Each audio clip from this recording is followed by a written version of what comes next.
Yeah, just to put things into perspective, I think I'm starting a cold here, so I might sneeze at some point.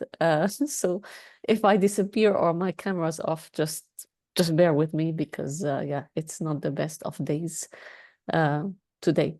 But I'm excited about this, and Jennifer and I decided to go for prototyping because obviously we have about 40 minutes, something like that, right? And it's so it's an important topic to be aware of, but also to get your hands dirty. So hopefully this will be helpful uh, for everyone, and we're gonna have questions at the end.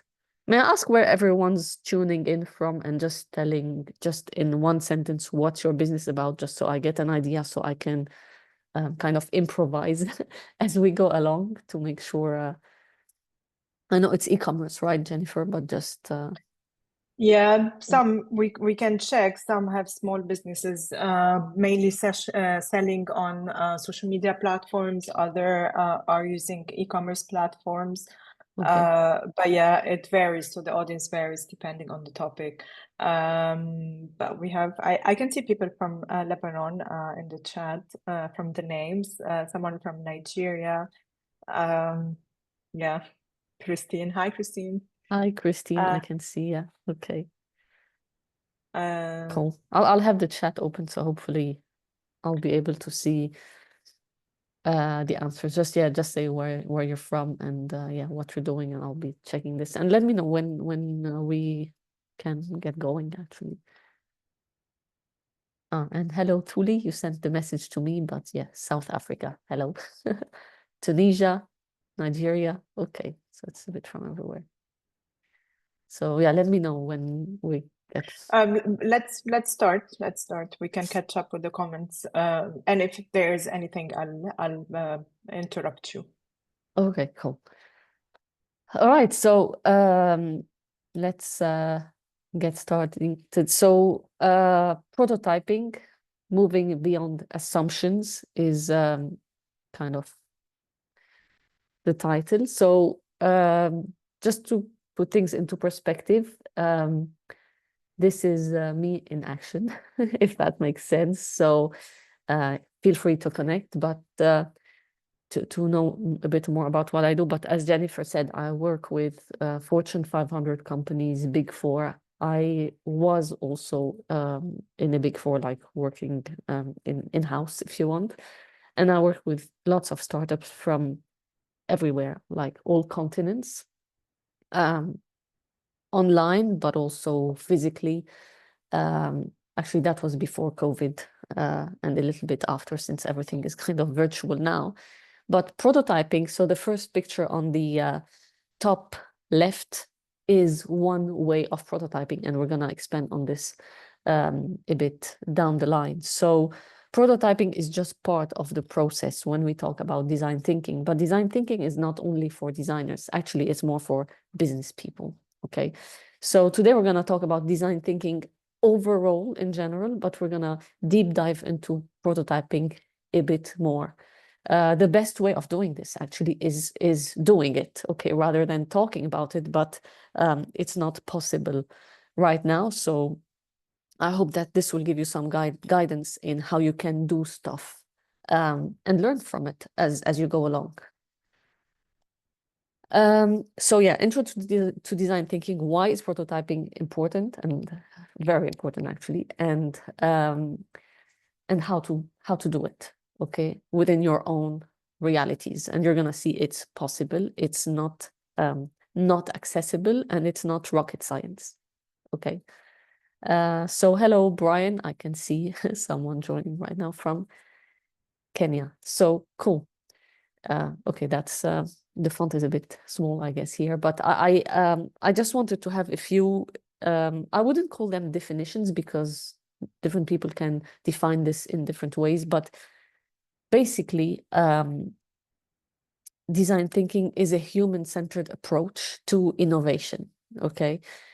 Human-centered means you put humans at the center, okay? You start with the humans, okay? And that's important. So you don't start with anything else or your ideas or just falling in love with them. It's about knowing why is this important to humans, to people, to your users, to your customers, whoever that may be, or patients or students, or this really depends on who the humans are for you, okay? And so it focuses on understanding them, challenging the assumptions, go back to the subtitle of this, and redefining challenges. So this picture here showcases a person, okay, and this person will represent a variety of different people. So there's the term persona that you may have heard of. It's quite used in marketing, okay, but it's also used in design.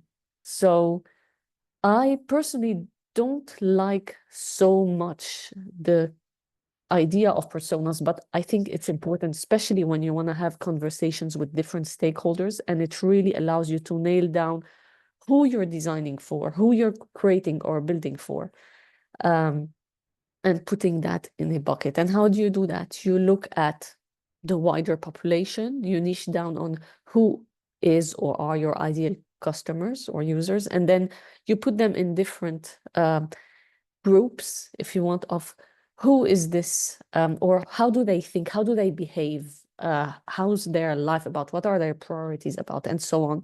And you put them in different buckets so you can design for them, because the way you communicate with them is also different, okay?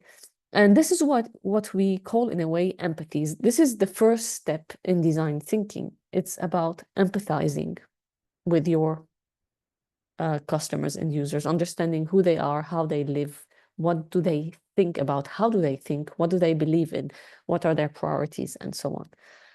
Okay, so that's essential. Basically, it's what they say, how they think, what they do, and how they feel. Okay, and this is something you need to keep in mind. And one of the tools that can be useful for you guys is called the empathy map. Okay, and this is like a very simplified version of it. And you know what? Sometimes you don't need more than that. Okay, but the key thing here is not to come up just with assumptions in defining what matters for them, is to actually go out and do your research. And I'm gonna share this with you. But just to put things into perspective, everyone's familiar with Airbnb. So I don't know if you guys know the story. Some of you may know it because it's quite known, but they started somewhere and then they ended somewhere else.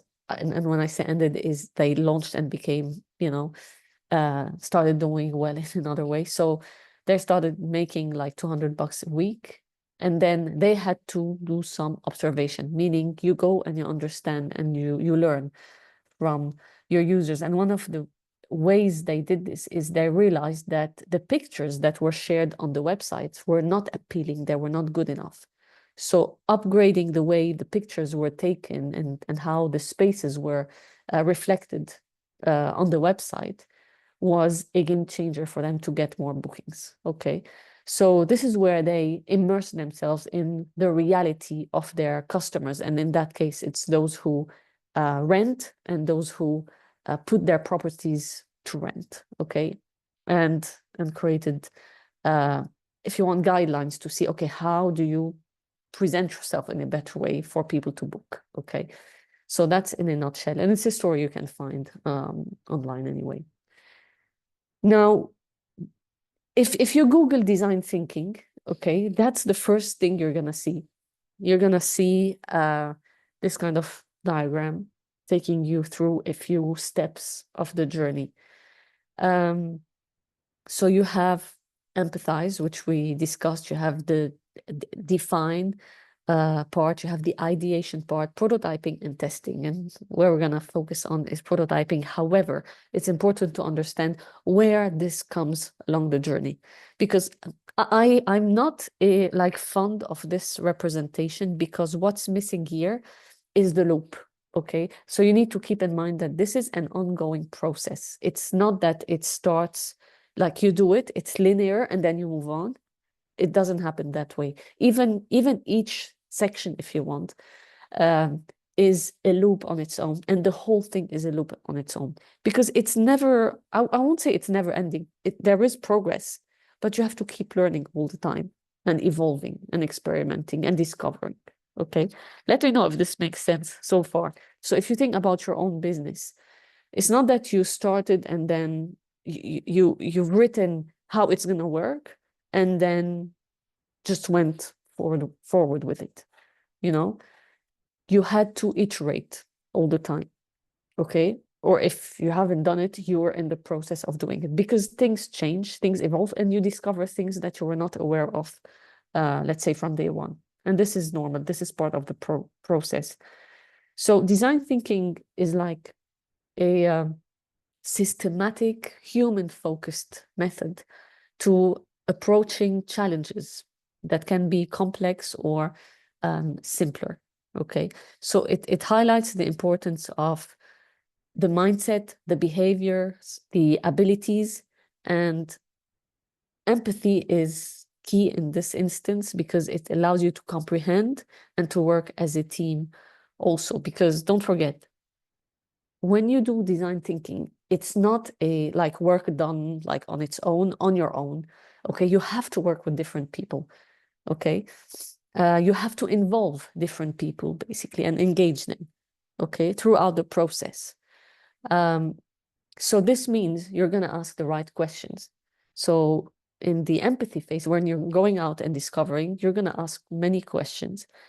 And the question should be questions that allow you to understand and get people to talk, okay? To talk about everything from their challenges to their needs, to their frustrations, to anything that revolves around their lives and how they do things in order for you to understand, okay? And take this in and be able to define what really matters. So now we're on the next step, define, okay?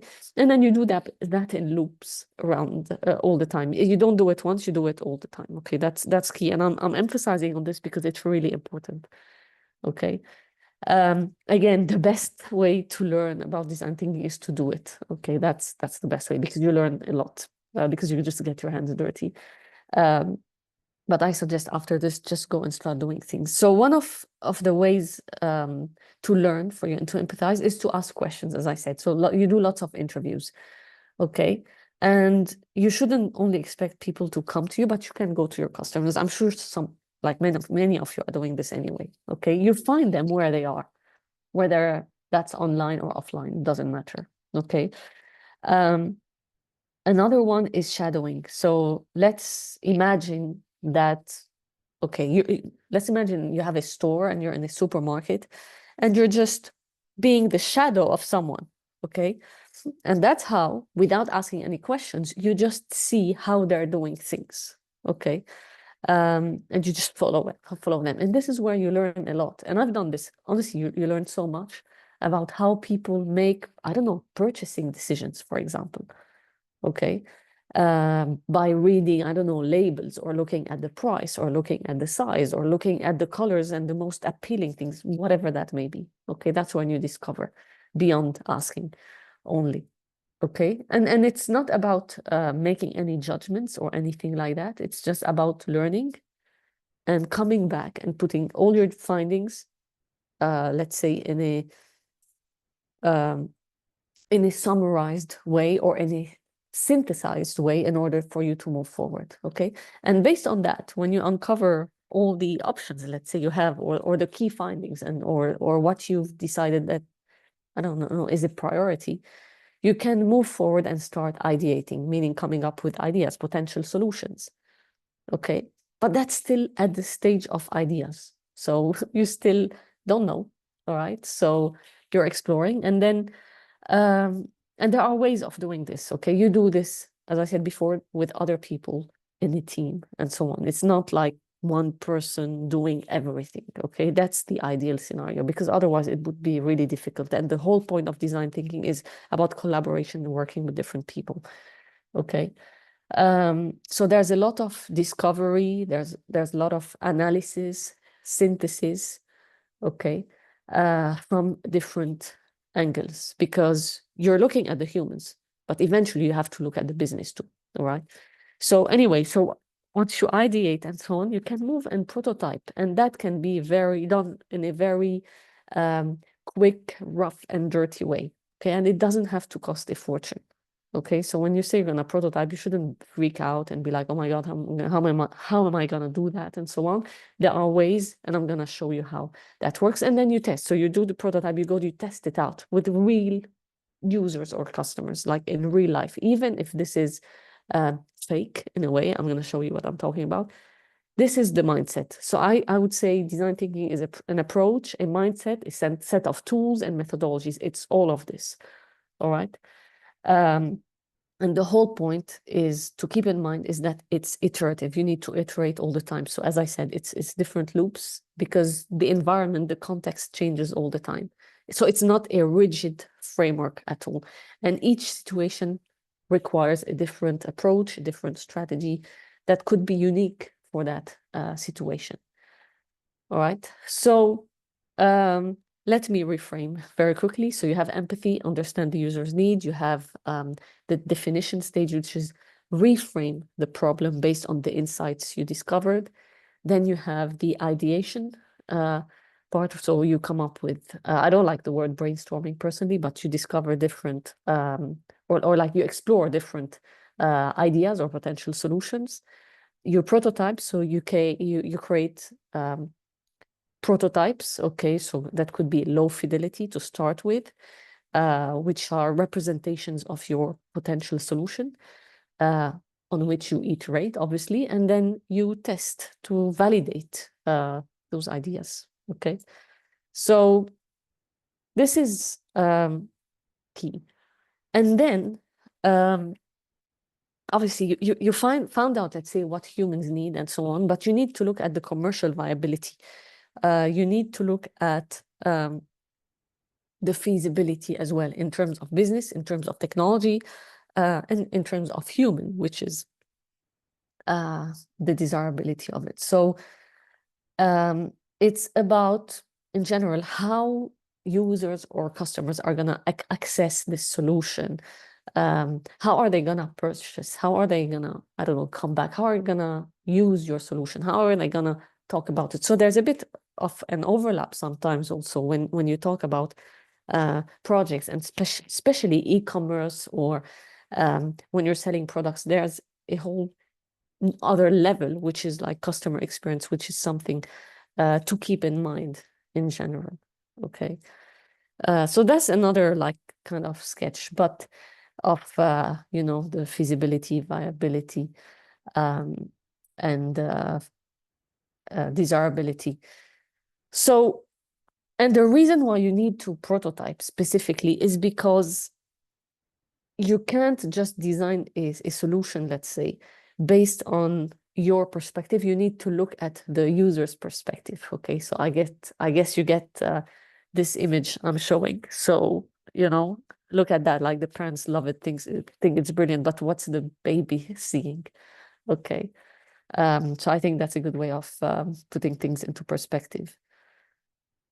So prototyping allows you to quickly test ideas, to turn, let's say, abstraction into tangible concepts that people can sort of touch and feel. People meaning your ideal customers or users, or humans, basically.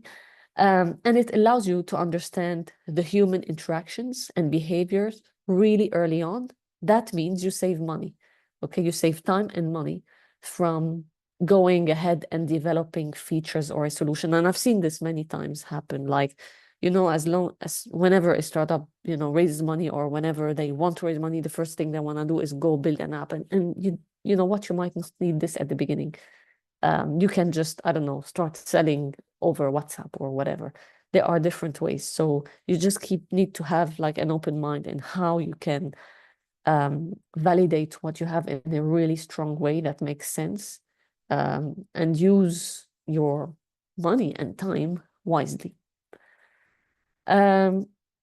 So here we have a few things. So you can sketch, you can create a mock-up, you can develop digital wireframes that you share with users, evaluate and gather feedback, because again, the whole point is to gather feedback, and you're not going to go through one round of prototyping, you will go through a few rounds, okay? And once you embed this mindset in the way you think, you will be doing it more and more.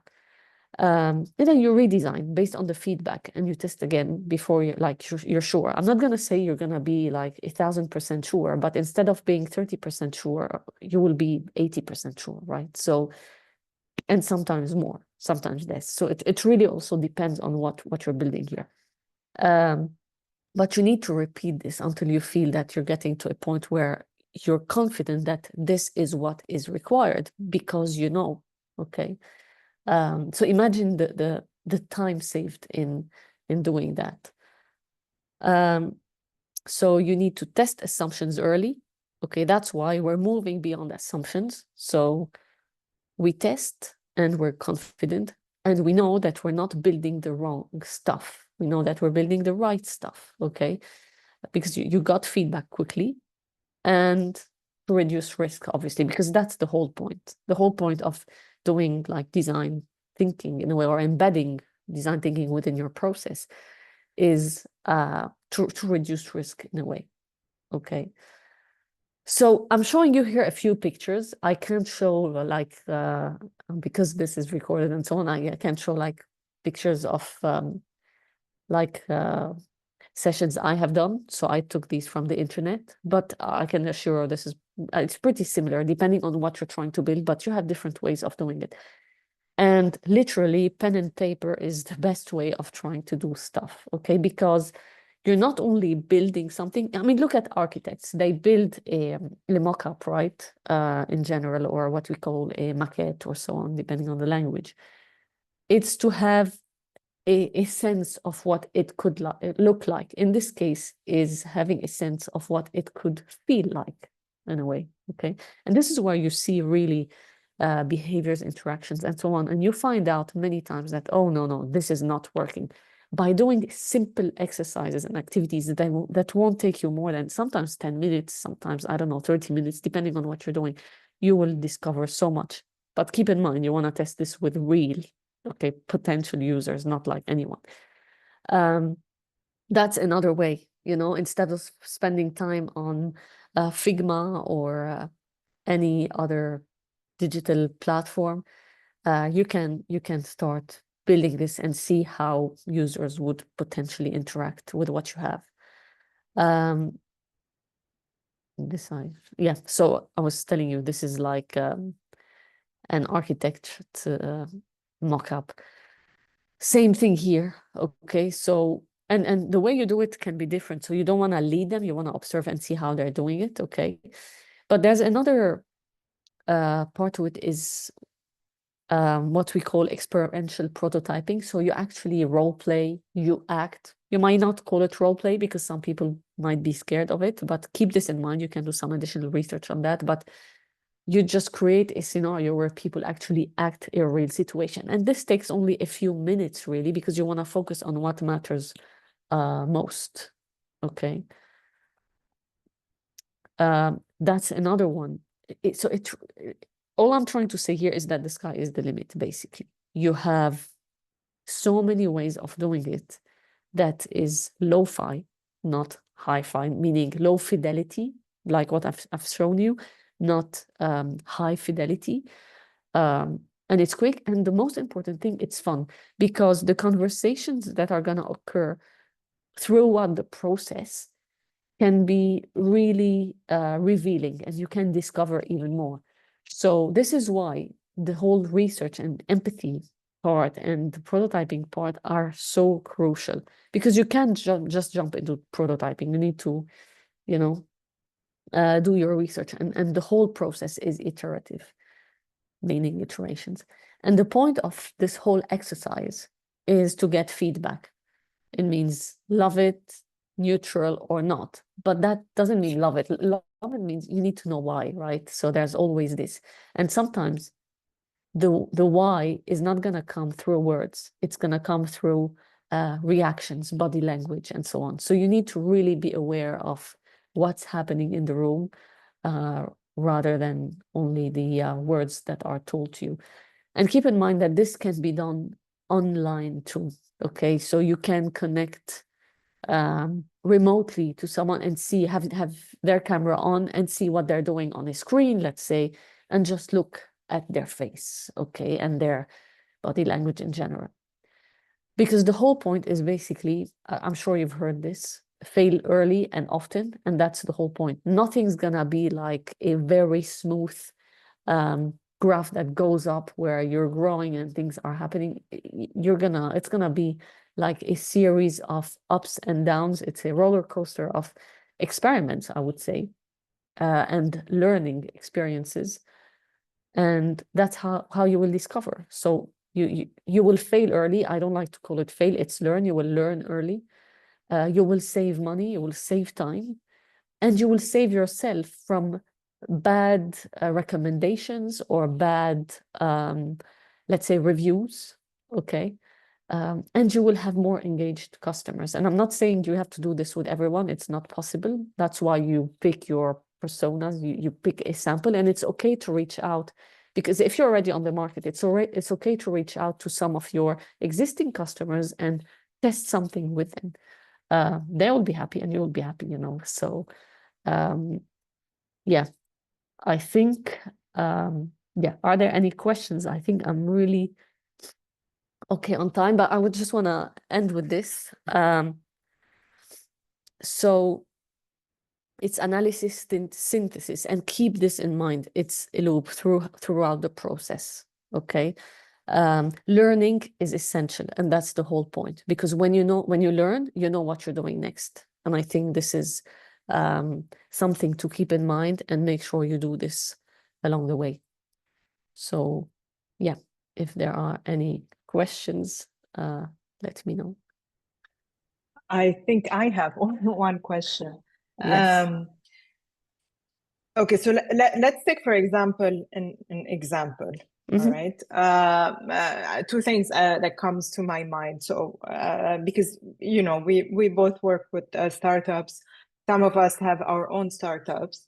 So I'm trying to take random example. Let's say I already have, I'm going to take an example from the audience. We have someone who's doing spices. Okay.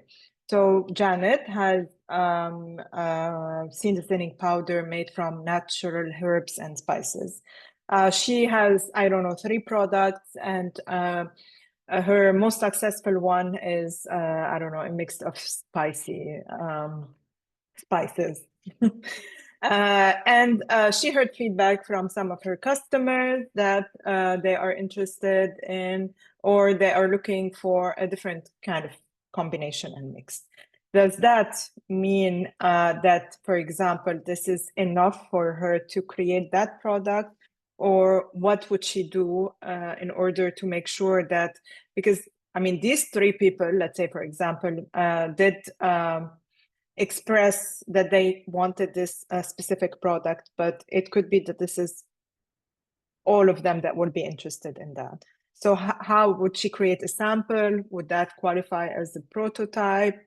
What can she do after? Sorry, Janet, I'm using you as an example. No, that's I think a good question. So based on what I know right now, what you said, so there are different things because I don't know enough, obviously, but based on what you said and what you know, so there are different ways of doing this, I would say.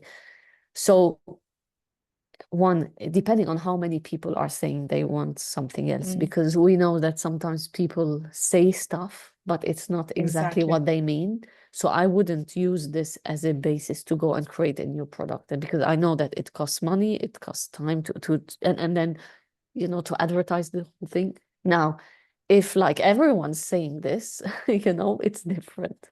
But if you are, let's say, saying that, it's for sure something to take into consideration. Not if it's 1, 2, or 3 people. If it's depending on how many, if she has like thousands of customers, if a few thousand say it, for sure it's something to look at, you know. The other thing, I mean, if it's food, right, and spices, one of the things is to be in a market and so on and try different things, see if they buy. If they buy, not only if they say something, this means a lot, but then you have to do it multiple times to see. So if it's easy to create some combinations or whatever. The other thing So, is look at the data. What are they buying? Are they still buying it and just saying that, or they're just saying it? Okay. okay. Two key things that you said here. So, because I hear this a lot with other startups or businesses as well. So, what people say is not necessarily what they will do. So, if they tell you, yes, I'm interested in the product, even in the prototyping, unless they buy, that does not mean that the product has any market viability, right? Again, it depends where we are in the, because sometimes you don't have anything to sell just yet, right? So you're still at the very early stage. Mm-hmm.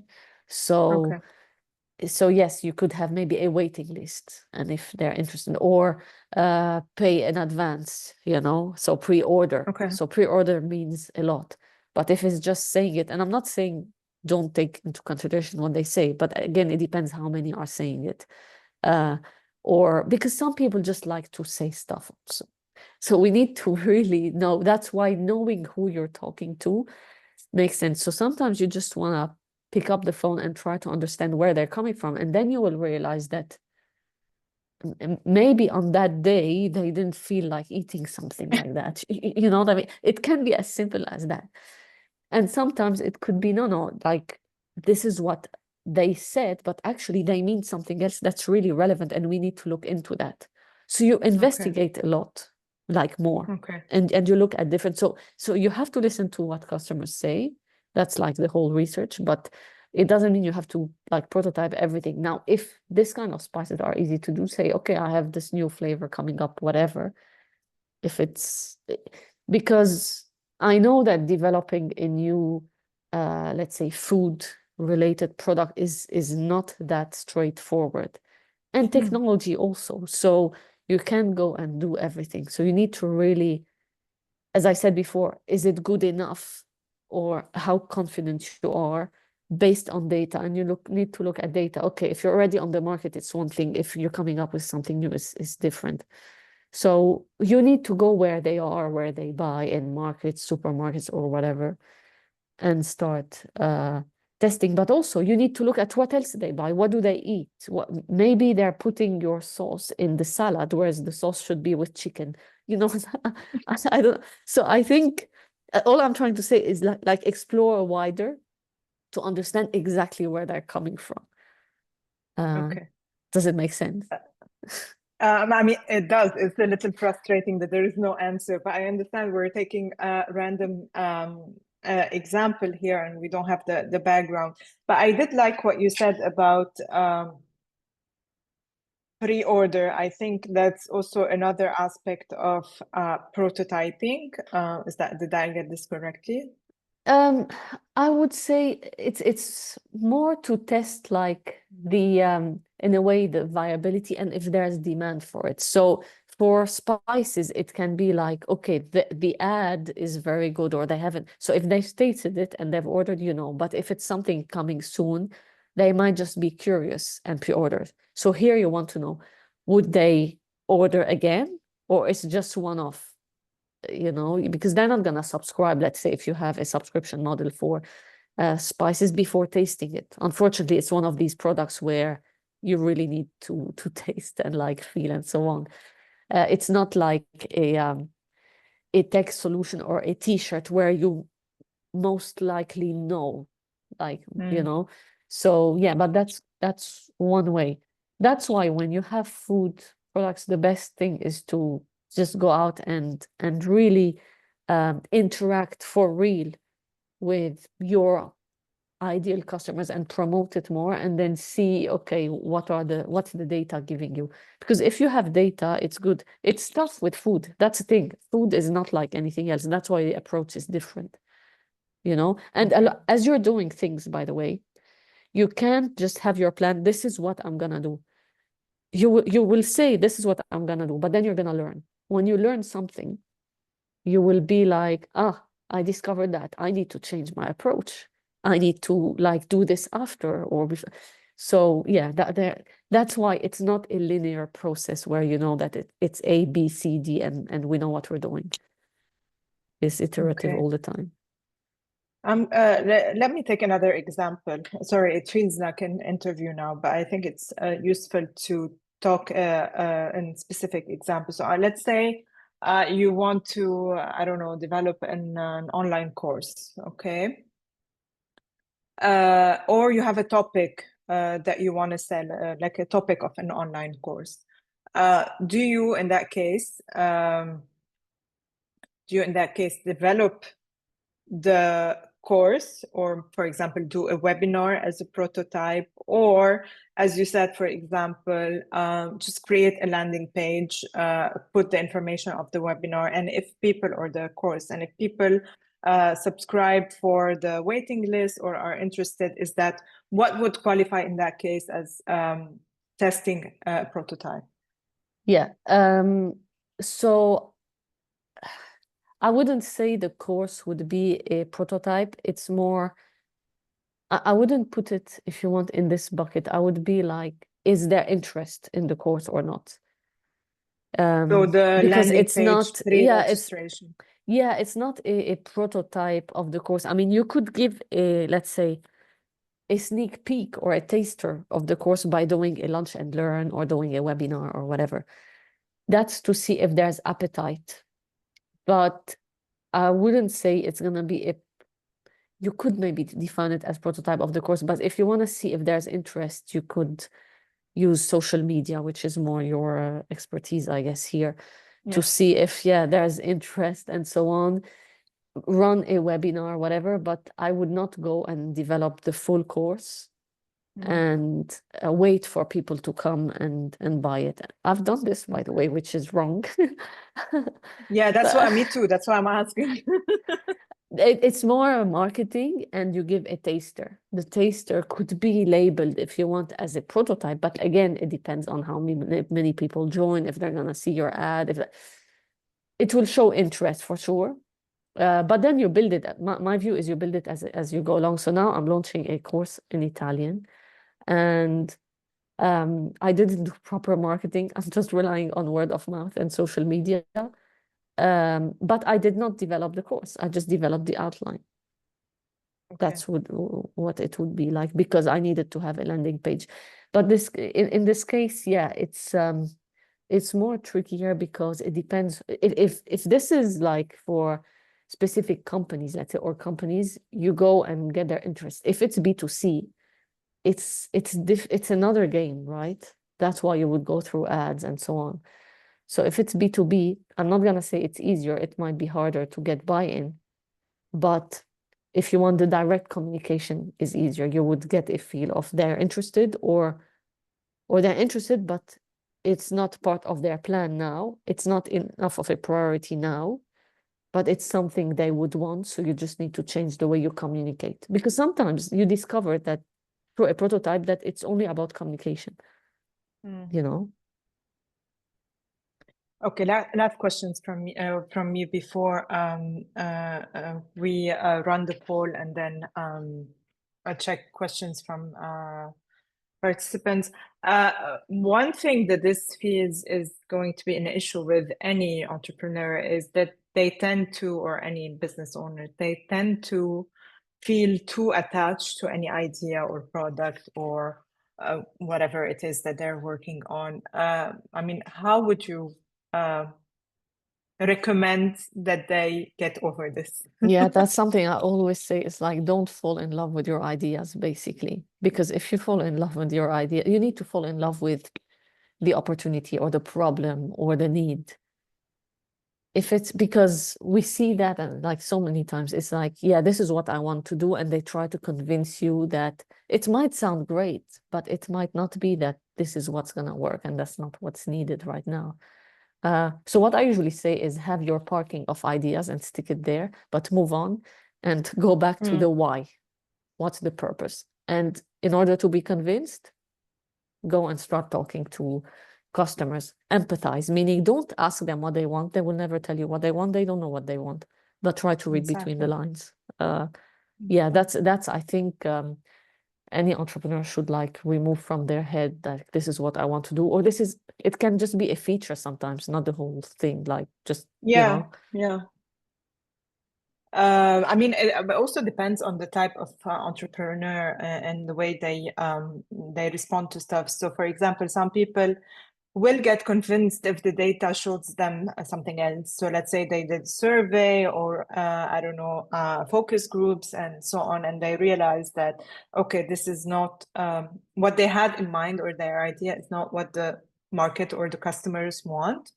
So some people get convinced with that, but other people will just try to find, okay, we have obviously the wrong market. Let's go try another target audience.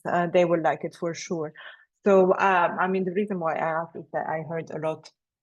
I mean, the majority of why businesses fail is because their inability to respond to customer demands or market needs, and their stubbornness in being stuck in what they know or what they want to do. So, I I agree. guess, Just I want to add just to add something to what you're saying. It's not about the data is important, and we spoke about the data earlier, but you have quantitative data, so you have numbers and so on. You have qualitative data, and the whole point of design thinking is to focus on qualitative data and quantitative, but don't focus only on quantitative data. And unfortunately, in the world of business today, it's what drives or what matters Yeah. most, but it's not viable from my experience. It's not, because you really need to go back to the why.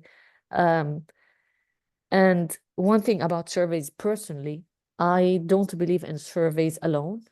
It can depend on, but depending really on what you want. When you talk to people, it takes you to a whole new level. But by making them, like, one thing that should not be like a trap, it's like not trying to get people to agree with what you think. And, you know, you need to uncover things from there. It should come from their heart and their mind, not from what you're trying to get them to say, because this could be also a big red flag, actually. With leading questions, like asking them what you want to hear. Okay, I'm gonna stop here, launch the poll. So you will see something that pops up on your screen. I promise it's a very short one. I think a lot of people already know it. So 6 questions, if you can complete it.